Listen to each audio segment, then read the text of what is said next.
So tell me, have you ever thought about giving up? Yeah, probably twice. Oh yes, I've ever thought of giving up.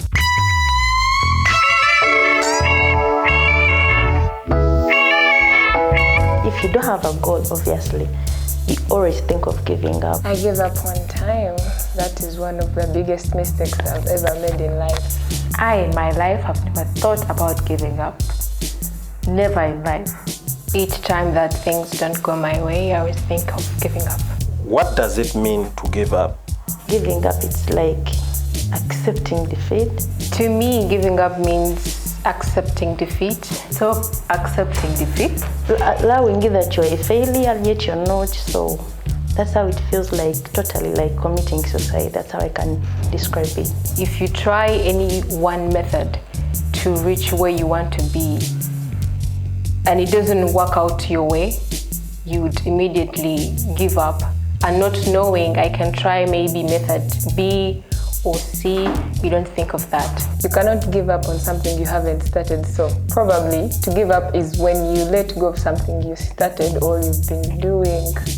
And then when you let go because of circumstances I do not know that are best known to you, then you have given up. What advice would you give about not giving up? You can embrace something or a bad thing and turn it to a good thing. And in life, we always have stories to tell. Whenever you feel like giving up, sit down, think it through. Like, what am I going to gain after giving up? What will I gain? How will it help me when I give up? Life is a journey. There is falls, ups. While you give up, the world is a competition, the rest are going on. The time you wake up, they have gone. Ekikunyigiriza, tula wansi, kaba oko, sangula maziga, keep on moving. To me, I feel giving up is never a solution because, of course, you are being left out. And it is something we all do not want. How would you describe consistency? Sticking to something. This is the act of being reliable. Somebody can rely on you. Finding something that you're best at.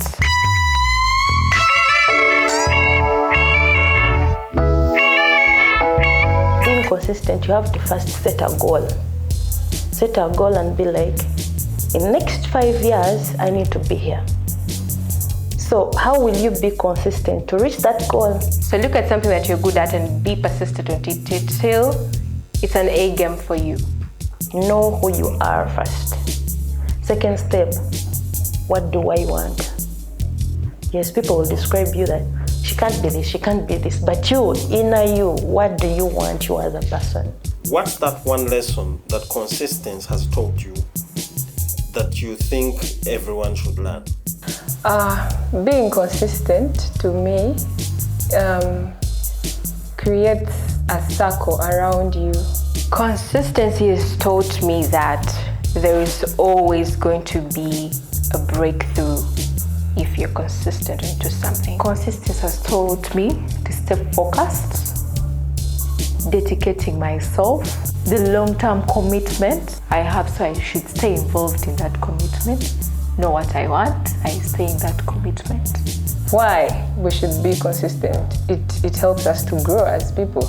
Because why? When you have that circle around you, people that have that same mindset like you do, then you grow.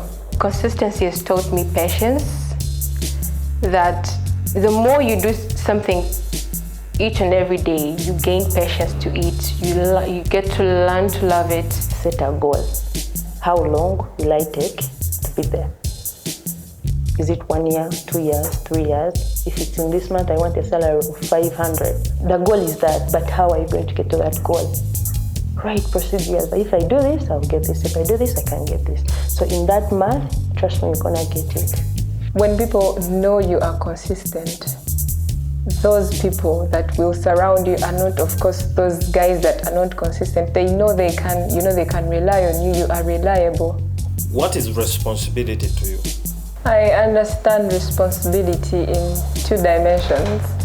One, of course, that is how everyone would understand responsibility as a duty that is tied to someone, that if they do not do it, no one else does it for them.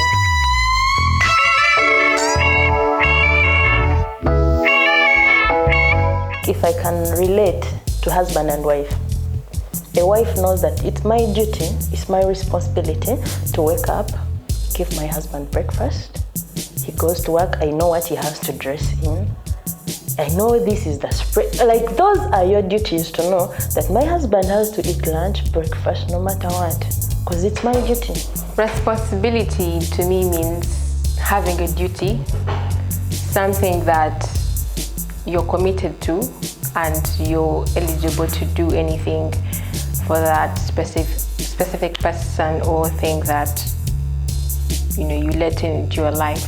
I attach it with accountability, that in the sense that if I don't do this, it is on me, I take the blame. For example, you are put in a state of being a mother. So what is your responsibility? Of course, you have to take care of the kids. You are put in the state of being a father. What does a father do? I'm put in a state of motivating others. What do I have to do? What makes you feel responsible and allows you to be the best version of yourself?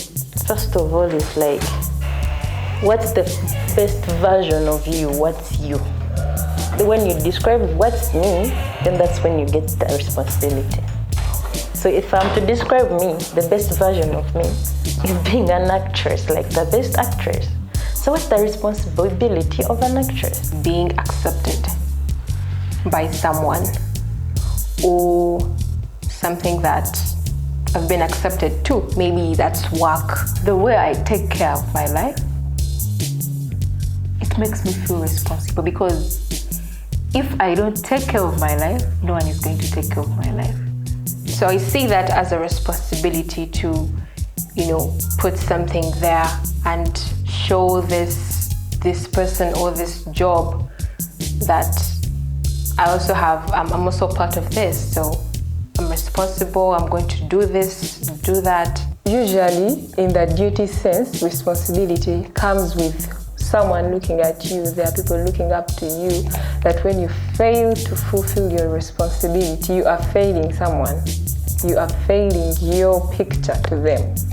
Yes, so what makes me feel that I know that I have people that look up to me, and that gives me, this, I have to work hard every day to be a better me that they look at. The way how you appear in somebody's picture, that shows that this person is responsible. The dress code, the tone, what you do, your actions. What do you wish everyone understood about gratitude? If anyone knew about the good things gratitude triggers in you, because it is a positive emotion, it brings out the joy. The act of giving someone and the reply is thank you. You feel that happiness inside you. You feel that you own the world. You have done a special thing to that person.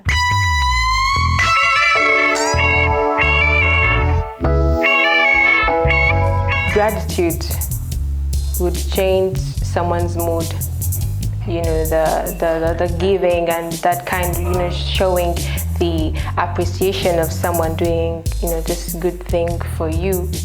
And it can change someone's thought towards you and how they think about you. Gratitude keeps people together. It can save relationships, in fact, they always say there are 4 words that keep relationship, in fact, that keep souls. That if you say that to somebody will be like, wow, those are the 4 words they say: thank you, excuse me, please, and sorry. It really keeps you moving. When you have that power of saying, I thank you for everything you have done for me, you'll keep on moving, because you'll be loved in the society. They'll see the good things you have done.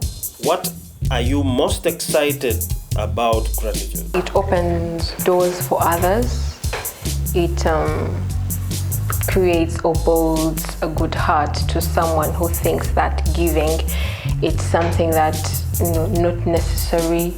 It is even written in the Bible that a giving hand is a receiving hand.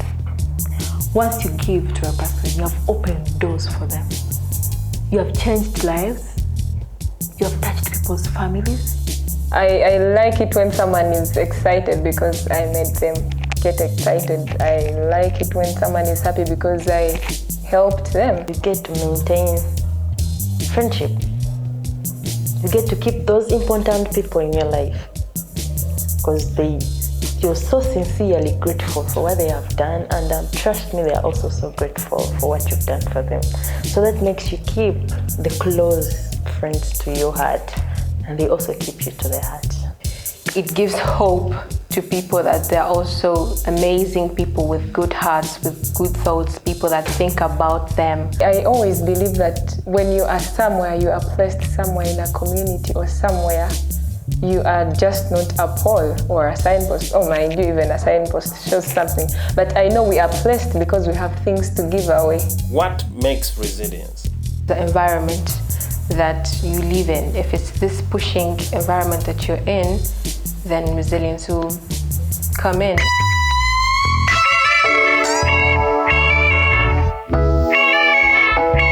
Some people are resilient because maybe they want to, disapprove some things that are believed about them. They have goals that if I don't achieve this, well, I am going to be a failure, and so it keeps them resilient. They want to achieve that. To me, what makes me resilient, first of all, is my background. Whenever I recall my background, where I come from, it makes me push harder to continue. That feeling, the capacity, the energy you put on something to recover quickly from that tough moment, because everyone in life has that tough moment. When some people don't believe you can do something, but you feel like, I am going to stay tough and do this. I am going to show them I can do this. Not in the bad sense that, I want to prove to them, but you want to prove your worth, that, well, if you thought I can't do this, I can actually do it more than you. The best joy comes when we do things other people don't think we can actually do. What gives you motivation to be resilient even in hard times? My dreams that I've definitely put in more effort to achieve, and the people that I don't want to disappoint, people that have this faith in me, that believe in me, give me this resilience to just not give up and make them proud one day. I'm always motivated every day because whenever I wake up in the morning, I look myself into the mirror and say,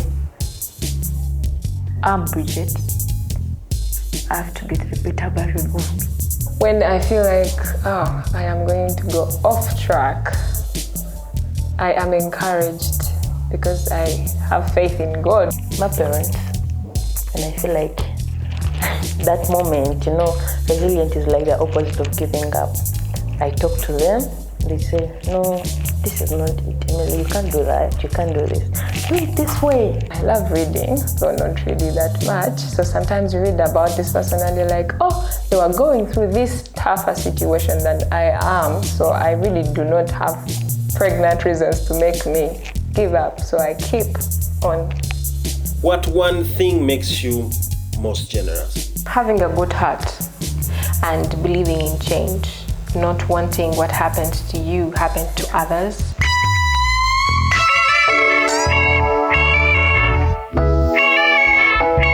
I always believe in a saying that is like, you never know what comes about. No matter who you help, you don't know where that person will take you. I'm an orphan, so when I get money and help my other orphan, I feel so happy. I feel I've done something that even my parent in the grave could appreciate. Because me, as a person, I've been raised, but not by my parents. Not them expecting something from me, but because they believe that helping is a good thing. One good turn deserves another. I am a victim of generosity, so it is something I want to give back. That kind action I received drives me that I want to, move this to another person. Helping others to give them a different change, that gives them hope. Can you give us tips on how to be generous? We do not have to have a lot that we give out, that we extend our generosity to others. Maybe why we don't share usually is because we feel I must have a lot, or I have very less and it is mine. I cannot share this. Then we agreed in that sense. So I feel like, yeah, there are so many people that, do you know a person would be just, you may think someone wants a lot from you, but they just want something small. Embrace giving and remove this mindset that having, you should have big. Even though it's small, it can make a change. Maybe you've never done it, try it out. Trust me, if you give someone something, just give it out of free will. Get 1K, give it to that someone on the street. Somehow there is the way your heart feels nice, flattered. You feel like you've done good. Engage yourself into small groups that give. Maybe we have organizations, no matter how small it is. What do you wish you knew about positivity 5 years back? A great impact to your mental health, to friends, to what you eat, to your body, to your confidence, because having positivity, it changes everything.